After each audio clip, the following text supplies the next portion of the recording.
what you find historically over the last 30 years is there is an increasing proportion of people who are at the top of the income distribution, let's suppose in the US, top 10%.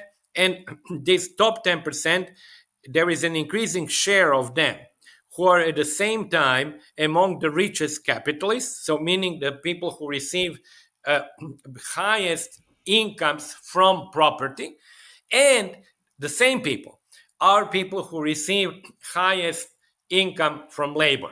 So they are at the same time rich capitalists and rich workers, because they could be CEOs, but they are still workers because they receive income from labor. And you find that increasing percentage of such people in the US, and you find also in other Western countries. And when you compare with the situation in less developed capitalist countries like Brazil or Peru or Mexico, you do not find such high percentage of homoploutic people. Homoploutic means, just I should have mentioned that it's my neologism from, of course, when you have a new phenomenon, you go back to Greek, And I check with my Greek friends, they say, well, kind of makes sense, Homo is obviously, same, and ploutia is wealth. So what I wanted to say, they are equally wealthy in terms of human capital because they have higher salaries, and in terms of financial capital because they have high income from ownership. So this is what empirically we find in many countries. And then, of course, it raises, and I'll stop there, raises the issue, is this a new elite, Is this elite, how should I say? I use actually Daniel Markovic's book quite a lot on that. Is it meritocratic? Do they perceive themselves as meritocratic because they're really hardworking elite?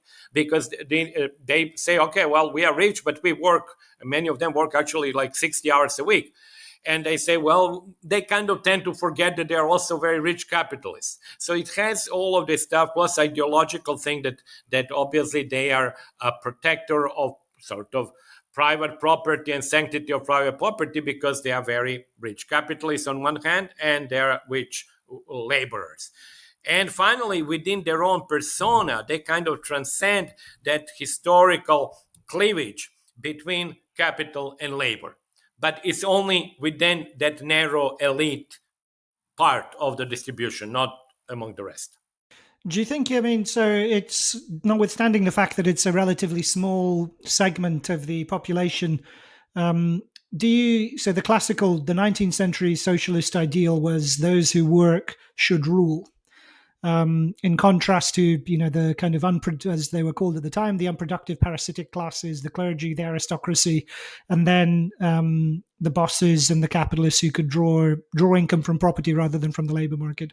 So if we have an elite that works as well as whose wealth relies on work as well as on property, does it scramble or make a nonsense of these classical inherited political ideals of the last 200 years in your mind?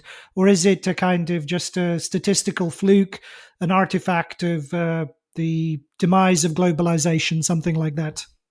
No, I think it's much more than a fluke. I think it's a new capitalism. And I think we have actually to start thinking in those terms.